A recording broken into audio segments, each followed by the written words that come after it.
Judgment in the matter of Lifestyle Equities and another against Ahmed and another.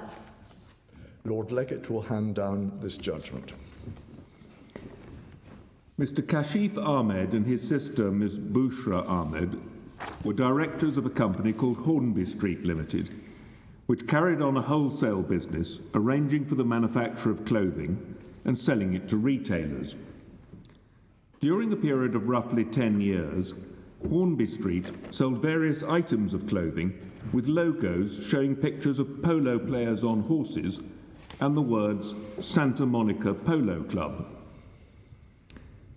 The lifestyle companies own trademarks featuring a polo player on a horse and the words Beverly Hills Polo Club. Lifestyle sued Hornby Street, alleging that the use of the Santa Monica Polo Club signs infringed its trademarks. Lifestyle also sued Mr. and Ms. Ahmed personally, claiming that they were jointly liable with Hornby Street for the infringements.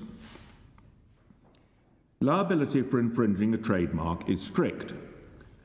To establish an infringement, there is no need to prove knowledge or fault, only that the person concerned, without the consent of the owner of the trademark, has used a sign identical with or sufficiently similar to the trademark in a way that amounts to an infringement. For example, it is an infringement to sell goods bearing a sign which is sufficiently similar to the trademark to give rise to a likelihood of confusion on the part of the public. That is so, whether or not you are aware of the similarity or likelihood of confusion. At the trial in this case, one of the issues was whether the Santa Monica Polo Club logo, shown on clothes sold by Hornby Street, was sufficiently similar to Lifestyle's Beverly Hills Polo Club logo to give rise to a likelihood of confusion on the part of the public. The trial judge found that there was sufficient similarity, and that by selling goods with the Santa Monica Polo Club logo, the company had infringed Lifestyle's trademarks. Lifestyle did not claim, and the judge made no finding, that the Ahmeds had themselves infringed Lifestyle's trademarks.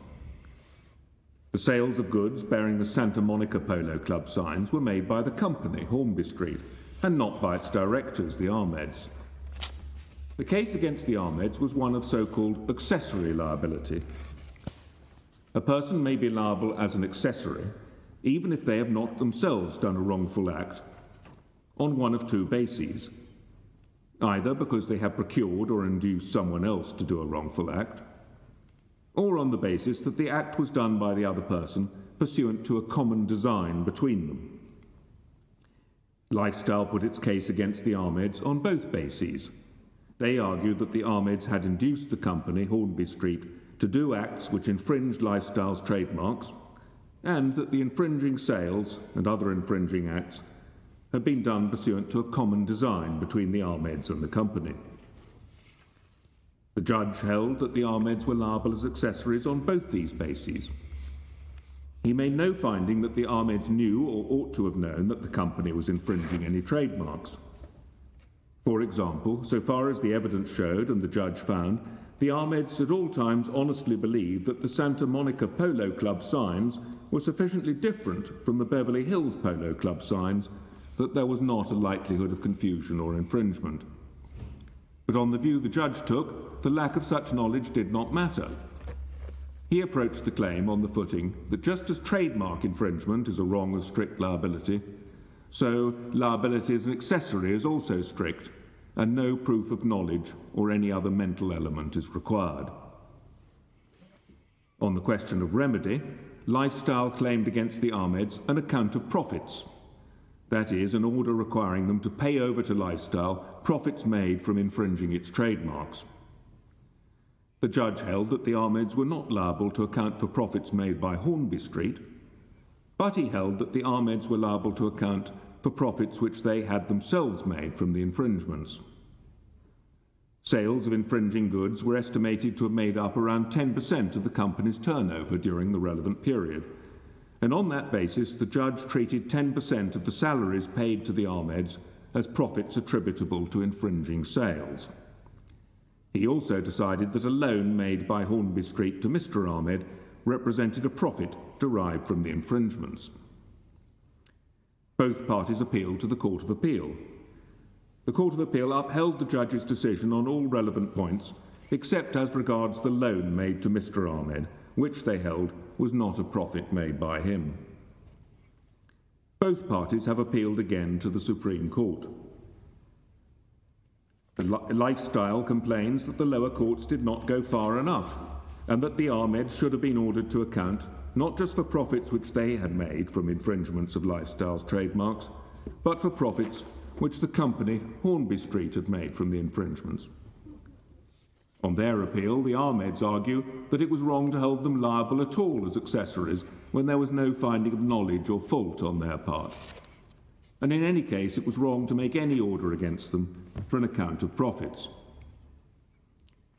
For the reasons explained in the judgment handed down today, the Supreme Court unanimously allows the Ahmeds' appeal and dismisses Lifestyle's appeal. I, Lord Legate, give the judgment with which the other justices agree. The judgment covers many detailed issues, but the nub of the case is our decision that when a wrong is one of strict liability, it does not follow that liability as an accessory must also be strict, so that no proof of knowledge or any other mental element is required.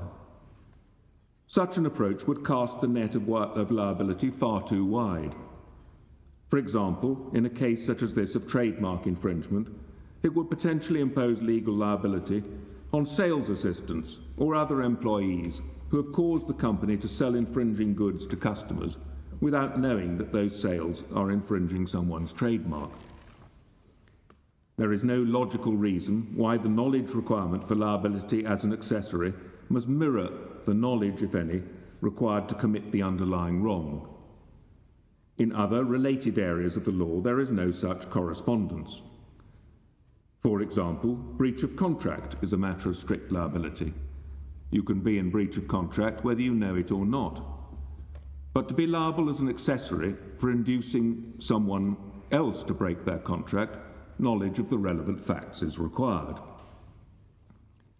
In our judgment, the correct approach is that someone who causes another person to do a wrongful act will only be liable as an accessory for the wrong done by that person if they have knowledge of the essential facts which make the act wrongful. This is so whether the claim is put on the basis of inducing the wrongful act or participating in a common design.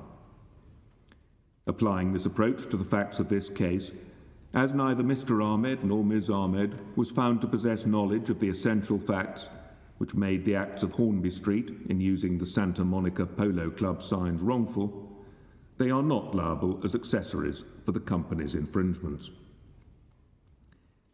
That is enough to decide the case in favour of the Ahmeds, but the court has also considered when it is appropriate to order an account of profits as a remedy for infringement of a trademark. A central reason why the law protects trademarks and other forms of intellectual property, such as patents and copyright, is to encourage and reward creativity and innovation by enabling the person who owns the right to enjoy the fruits of exploiting what they have created.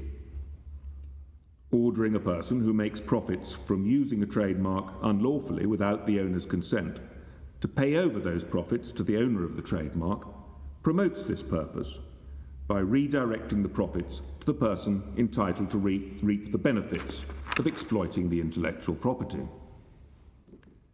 This reasoning does not, however, justify ordering a person to pay over to the owner of the trademark profits which someone else has made from the unlawful activity. Such an order would not take away and reallocate a profit which the person ordered to account has made. It would amount to a penalty or fine, which is not the purpose of the remedy. The judge and Court of Appeal were therefore right to reject Lifestyle's argument that on the footing that the Ahmeds were liable, they could properly be ordered to account for the profits made by Hornby Street.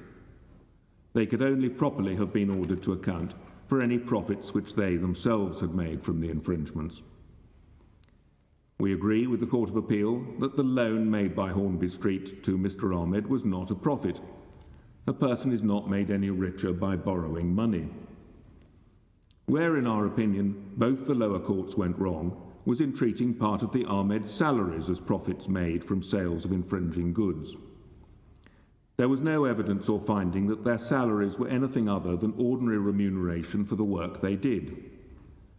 An employee who, in return for their services, simply receives what their services are worth, in terms of the fair market value of the services, does not make a profit. So the Ahmeds were not liable as accessories for the infringements of Lifestyle's trademarks, and in any case, on the facts found, they did not make any profits from the infringements. For both these reasons, the orders for an account of profits were wrongly made, and the claim against them fails.